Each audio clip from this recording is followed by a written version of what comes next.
Assalamualaikum warahmatullahi wabarakatuh.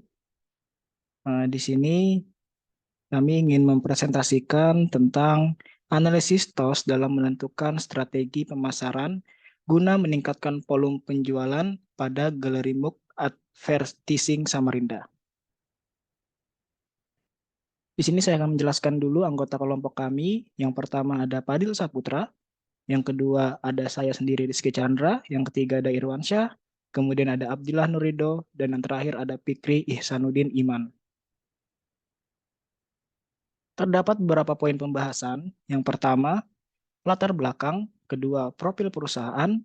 Analisis SWOT, analisis spesial, analisis metrik TOS, metrik IPAS dan EPAS, kuadran matriks, dan yang terakhir adalah hasil.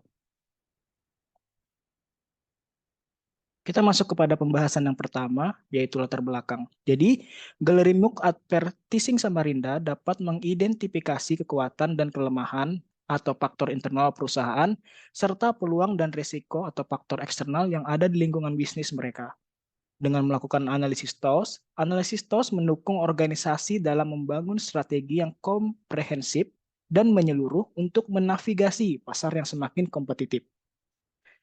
Analisis TOS akan membantu organisasi dalam membangun strategi pemasaran yang efektif untuk memanfaatkan kekuatan internal, memperbaiki kelemahan saat ini, memanfaatkan peluang pasar, dan memerangi potensi ancaman dalam konteks meningkatkan volume penjualan. Galeri MOOC Advertising Samarinda dapat mengambil tindakan strategis yang terkait dengan tujuan perusahaan dan ekspektasi pasar dengan mengenali elemen-elemen ini yang memungkinkan mereka untuk memposisikan diri mereka lebih sukses di sektor perikanan. Oke, kemudian saya akan melanjutkan penjelasan terkait dengan company profile dari subjek pada penelitian kali ini atau laporan kali ini, yaitu Galeri MOOC Advertising atau dikenal resmi sebagai CV Galeri Berkah Kreasi, merupakan sebuah usaha yang bergerak di bidang produksi dan penjualan MOOC dengan desain khusus atau custom yang disesuaikan dengan permintaan pelanggan. Yang berdiri sejak tahun 2015, dia bergerak di bidang industri kreatif dengan ruang lingkup yaitu percetakan souvenir dan seminar kit, lalu ada konveksi tas atau tote bag, kemudian konveksi seragam sekolah seperti PDH dan PDL.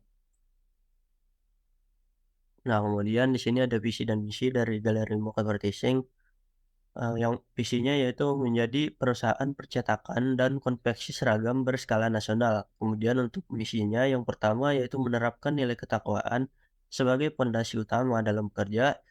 Lalu yang kedua, memberikan pelayanan dan kualitas produk terbaik kepada pelanggan. Yang ketiga, memberikan dampak positif untuk senantiasa bertumbuh kepada lingkungan sekitar. Bisa dilihat di situ ada gambar kegiatan yang dilakukan oleh Galeri Mall Advertising bersama dengan anak-anak sekolah. Kemudian ada juga gambar dari produk-produk yang dihasilkan. Nah, untuk produknya di sini ada beberapa yang ditampilkan. Yang pertama ada cetak desain mug. Perusahaan ini dikenal dengan percetakan desain mug atau gelas dengan variasi corak maupun pola sesuai dengan apa yang diinginkan pelanggan. Nah, pembelinya pun datang dari berbagai kalangan, bahkan hingga perusahaan BUMN seperti Pertamina. Kemudian ada item printing. Di sini selain mug juga melayani percetakan untuk berbagai jenis item lainnya seperti botol air minum atau tumbler, lanyar, tote bags yang tadi sudah disebutkan, kemudian souvenir kit dan lain sebagainya untuk penggunaan event-event tertentu. Nah, untuk kontaknya sendiri, Galeri Mook Advertising menyediakan berbagai channel atau platform untuk dihubungi ataupun dicari tahu produk-produk yang dihasilkannya, mulai dari Facebook, Instagram, bahkan mempunyai website profil tersendiri. Oke. Kemudian saya akan melanjutkan terkait dengan penjelasan dari analisis SWOT yang sudah kami lakukan terhadap Galeri Mook Advertising. Dimulai dari faktor internal terlebih dahulu yaitu strength dan weakness-nya. Untuk strength-nya sendiri di sini ada 6 poin. Yang pertama, produk berkualitas tinggi. Kita tahu sendiri produk berkualitas tinggi merupakan keunggulan tersendiri yang dimiliki oleh suatu produsen atau perusahaan. Kemudian memiliki reputasi yang baik. dengan menjaga hubungan baik dengan pelanggan, lalu desain yang menarik dan inovatif sesuai dengan apa yang dibutuhkan oleh pelanggan, lalu memberikan pelayanan pelanggan yang baik dan responsif. Berdasarkan observasi juga dilakukan dari testimoni pelanggan itu responnya baik dan cepat tuh. Kemudian harganya terjangkau, lalu alat penunjang yang lengkap. Maksudnya apa? Jadi ada beberapa alat tambahan yang dapat menunjang produksi tersebut gitu. Lalu untuk weakness-nya yang pertama keterbatasan sumber daya untuk mengembangkan strategi pemasaran. Kemudian yang kedua keterbatasan kapasitas produksi. Walaupun tadi terdapat alat penunjang yang lengkap, cuman untuk produksi dalam skala yang besar masih terdapat keterbatasan. Oke, yang ketiga ada keterbatasan riset pasar. Lalu lokasi yang kurang strategis. Untuk lokasi dari galeri book advertising ini sendiri cukup jauh dari pusat kota. Kemudian nama perusahaan yang kurang adaptif. Seperti yang sudah dijelaskan dari tadi untuk nama dari perusahaan ini yaitu Galeri Book Advertising. Perusahaan mau memasukkan kata MOOC yang merupakan sebuah produk, nama produk jadi kayak terasa seperti kurang adaptif untuk melakukan branding terhadap produk-produk yang lain gitu. Kemudian di sini analisis faktor eksternal yaitu opportunities dan threat. Untuk opportunity-nya sendiri yang pertama yaitu ekspansi online untuk memperluas jangkauan. Seperti yang sudah dilihat tadi di awal ada penjelasan konteks, situ terdapat Facebook, Instagram, dan website. Itu merupakan opportunities tersendiri bagi galeri book advertising. Kemudian ada penyediaan layanan custom juga, jadi pelanggan dapat menentukan sendiri mau seperti apa tampilan dari produk yang dia pesan. Kemudian kolaborasi dengan bisnis lokal seperti IO yang mengadakan event dapat berkolaborasi dengan mereka gitu. Kemudian trade yang pertama itu persaingan yang ketat karena munculnya peluang juga pasti ada ancaman dari kompetitor-kompetitor dari produk serupa gitu, dari perusahaan advertising yang sama gitu. Kemudian perubahan tren pemasaran. Lalu yang ketiga tuh perubahan teknologi mungkin yang membantu produksi itu menjadi lebih cepat atau lebih bagus juga dapat menjadi ancaman bagi galeri book advertising ini sendiri gitu. Dan akan dilanjutkan oleh teman saya. Selanjutnya analisis pastel. Analisis pastel merupakan analisis eksternal yang membantu penentuan strategi yang akan digunakan oleh perusahaan. Analisis pastel memiliki beberapa kerangka, meliputi politikal, ekonomik, sosial atau kultural, teknologi, legal, dan environment. Untuk politikal, pertama ada kebijakan pemerintah terkait industri kreatif seperti insentif fiskal atau subsidi untuk sektor ini. Kedua, peraturan ketenagakerjaan yang berlaku termasuk upah minimum dan perlindungan pekerja. Ekonomi, yang pertama ada kondisi perekonomian secara umum termasuk pertumbuhan ekonomi, inflasi, dan tingkat pengangguran yang dapat mempengaruhi daya beli konsumen. Kedua, perubahan tren ekonomi seperti naiknya minat konsumen terhadap produk-produk kreatif. Untuk sosial atau kultural, yang pertama ada perubahan tren dan gaya hidup masyarakat yang dapat mempengaruhi permintaan terhadap produk-produk kreatif. Kedua, kesadaran akan isu-isu lingkungan dan sosial yang semakin meningkat, sehingga permintaan terhadap produk yang ramah lingkungan dapat meningkat. Ketiga, perubahan demografi seperti pertumbuhan populasi anak muda yang cenderung berkontribusi pada permintaan produk-produk kreatif. Kemudian untuk teknologi, yang pertama perkembangan teknologi dalam proses produksi seperti penggunaan mesin cetak digital atau mesin jahit otomatis yang dapat meningkatkan efisiensi dan kualitas produk.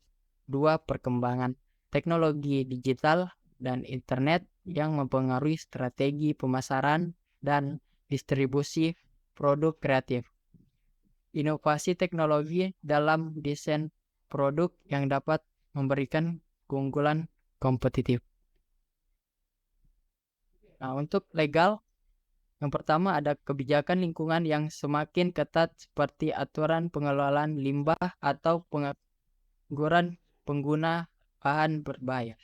Kedua, kesadaran masyarakat akan produk ramah lingkungan sehingga permintaan terhadap produk-produk kreatif yang berkelanjutan dapat meningkat.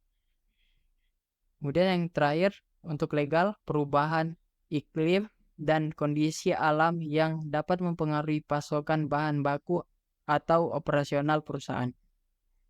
Nah, untuk environment, yang pertama, peraturan hukum terkait perlindungan hak kekayaan intelektual seperti hak cipta atau paten yang penting dalam industri kreatif. Kedua, peraturan keselamatan produk dan standar kualitas yang harus dipenuhi oleh perusahaan. Yang ketiga, peraturan ketenagakerjaan dan perlindungan konsumen yang berlaku dalam industri ini.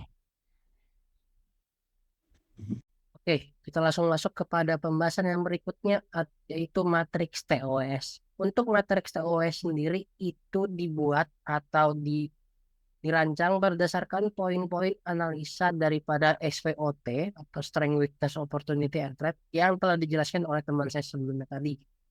Lalu dalam analisa matriks TOS sendiri itu dibagi dalam 4 komponen strategi utama, yaitu yang pertama adalah Strength, Opportunity atau SO.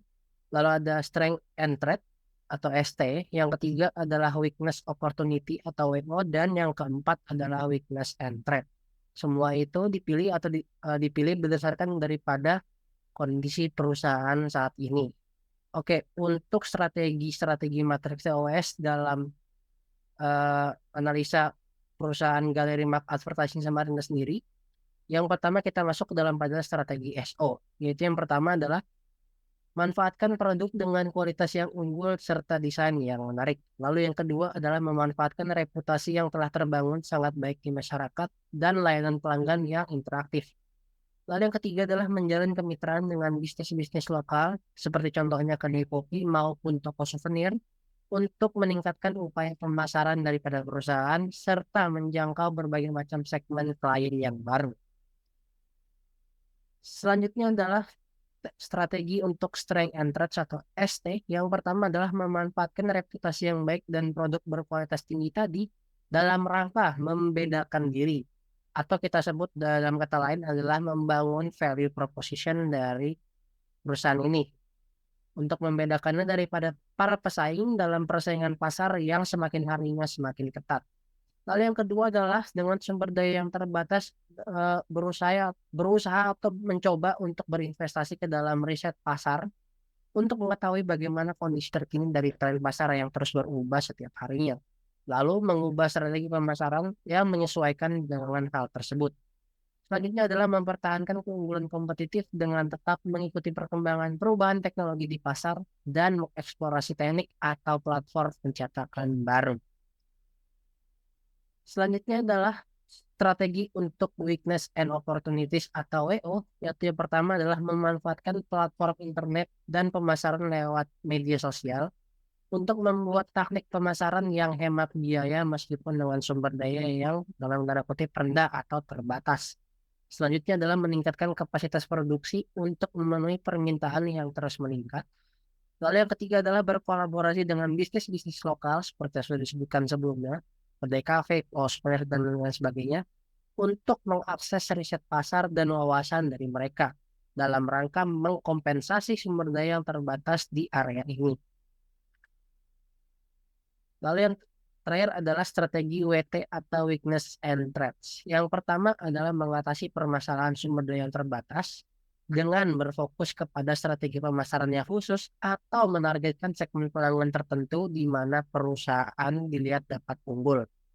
Kedua adalah meminimalkan dampak perubahan tren pasar dengan mencoba untuk diversifikasi atau memvariasikan penawaran produk, seperti mencari barang promosi lain selain daripada mark. Yang ketiga adalah mengikuti perubahan teknologi dengan terus berinvestasi dalam pelatihan staf serta memperbarui peralatan untuk memastikan proses produksi yang efisien. Oke, sekian untuk penyampaian matriks TOS. Untuk penyampaian selanjutnya akan saya kembalikan ke teman saya. Terima kasih. Oke, baik. Saya akan menjelaskan mengenai perhitungan bobot dan rating menggunakan IPAS di penelitian kali ini. Untuk yang pertama, saya akan membahas mengenai IPAS terlebih dahulu. Nah, di IPAS ini kita akan menganalisis kondisi internal perusahaan untuk dapat menentukan faktor strength atau kekuatan dan juga faktor weakness atau kelemahan. Nah, di dalam tabel IPAS ini terdapat beberapa parameter yang akan menjadi acuan untuk kita melakukan analisa. Untuk yang pertama di sini ada kolom faktor strategis. Jadi kolom faktor strategis ini berisikan faktor-faktor yang memiliki nilai strategis yang akan kita analisis. Contohnya di kolom strength atau kekuatan ini ada nilai strategis mengenai produk berkualitas tinggi. Nah, kemudian memiliki reputasi yang baik dan seterusnya. Kemudian ada kolom dari faktor strategis yaitu weakness atau kelemahan. Di sini untuk yang nilai strategis yang pertama itu ada keterbatasan sumber daya untuk mengembangkan strategi pemasaran. Kemudian ada keterbatasan kapasitas produksi dan seterusnya. Nah, nilai-nilai strategi inilah yang akan kita gunakan untuk melakukan analisa IPAS-IPAS. Kemudian lanjut ke kolom signifikan. Nah, sebenarnya kolom signifikan ini disebut sebagai kolom pembantu saja dalam menentukan bobot nilai strategis. Karena bobot itu harus memiliki nilai penjumlahan dari strength dan weakness yang jumlahnya sebesar 1 dan itu tidak lebih dan tidak kurang. Nah, karena penjumlahan bobot dari nilai strategis ini akan susah dihitung, maka di sini kami menggunakan kolom signifikan untuk membantu dalam menentukan nilai bobot. Jadi caranya adalah kita akan menentukan beberapa nilai signifikan yang akan dimiliki oleh masing-masing nilai strategis di sini. Contohnya di sini ada poin produk berkualitas tinggi. Di sini kami memberikan tingkat signifikannya ini dengan angka 3. Karena menurut kami nilai strategis ini akan mempengaruhi perusahaan dalam segi kepercayaan pelanggan karena memiliki produk yang berkualitas tinggi. Untuk pemberian tingkat signifikan ini kami menggunakan rentang nilai antara 1 sampai 3 itu agar lebih mudah dalam menentukannya. Lalu setelah tingkat signifikan sudah diterapkan ke semua nilai strategis, selanjutnya adalah kita melakukan penjumlahan keseluruhan dari nilai signifikan tersebut. Jadi di sini kita dapat total signifikan yaitu 29,5. Yang mana dari total penjumlahan ini akan digunakan untuk menentukan berapa bobot yang dimiliki oleh setiap nilai strategis nantinya. Kemudian kita lanjut ke kolom bobot. Nah, di sini kolom bobot menunjukkan tingkat bobot terhadap faktor strategis yang dianalisa. Jadi masing-masing faktor strategis tingkat bobotnya pasti ada yang berbeda-beda dan ada yang sama, menyesuaikan dari proses signifikan sebelumnya. Nah, cara menentukan nilai bobot di sini adalah dengan cara nilai signifikan. Nilai signifikan ini dibagi dengan total signifikan. Jadi 3 dibagi 29,5. Nah, jadi hasilnya adalah 0,10 10 sekian. Kemudian setelah seluruh nilai strategis mendapatkan nilai bobot, selanjutnya adalah kita melakukan penjumlahan keseluruhan nilai bobot yang telah didapatkan tadi untuk memastikan bahwa total jumlah nilai bobot keseluruhan dari faktor strength dan weakness itu berjumlah 1. Jadi di sini kita totalkan ini bobot dari strength kita totalkan menjadi 0,59 sekian dan bobot dari weakness kita jumlahkan dan berjumlah 0,40 sekian. Jadi nilai dari total bobot strength dan weakness kita jumlahkan dan hasilnya menjadi satu. Nah, yang artinya di sini kita sudah benar dalam melakukan penentuan bobotnya. Lanjut ke kolom rating atau peringkat. Jadi kolom ini merupakan nilai pada saat dilakukan penilaian. Jadi kondisinya sesuai dengan jadi jika kondisinya sesuai dengan harapan, maka nilai ratingnya itu tinggi. Namun jika tidak sesuai harapan, maka nilai rating itu rendah. Nah, jadi dalam menentukan rating di sini kita menggunakan rentang nilai dari angka 1 sampai 5. Dan untuk penentuan nilai rating berdasarkan nilai dari faktor strategis, yang mana di sini akan dibagi menjadi dua, ya kan? Bagi menjadi dua untuk faktor strategis strength. Ini kita berikan rentang nilai dari 3 sampai 5. Kalau untuk yang weakness-nya kita berikan rentang nilai dari 1 sampai 2,5. Nah, kemudian kita terapkan untuk seluruh rating dari nilai strategis tersebut. Setelah menentukan rating secara menyeluruh, kemudian kita lanjut ke langkah berikutnya yaitu scoring. Nah, kolom skor di sini merupakan hasil dari perkalian antara bobot dengan rating. Jadi contohnya di sini ada nilai strategis produk berkualitas tinggi dengan bobot 0,10 sekian dan rating sebesar 5. Jadi kedua angka tersebut dikalikan dan menghasilkan skor bobot yaitu 0,50 sekian. Kalau dilakukan perkalian, langkah berikutnya adalah kita akan menjumlahkan seluruh skor dari setiap faktor strategis yang ada. Nah, di sini ada faktor strategis strength. Ini kita untuk skor bobotnya kita totalkan dengan hasil 2,66 sekian. Dan begitu juga dengan faktor strategis weakness. Kita totalkan untuk skor bobotnya dan mendapatkan hasil 0,86 sekian. Nah, setelah menjumlahkan atau mentotalkan dari skor bobot masing-masing faktor strategis, langkah selanjutnya adalah kita akan melakukan pencarian sumbu X untuk menentukan titik koordinat pada kuadran matriks. Selanjutnya dengan menggunakan rumus total score. Jadi di sini ada total score masing-masing dari strength dan weakness 2,66 dan 0,86. Itu dari total score strength dikurang dengan total score weakness. Jadi hasilnya adalah untuk sumbu X di sini 1,79 sekian.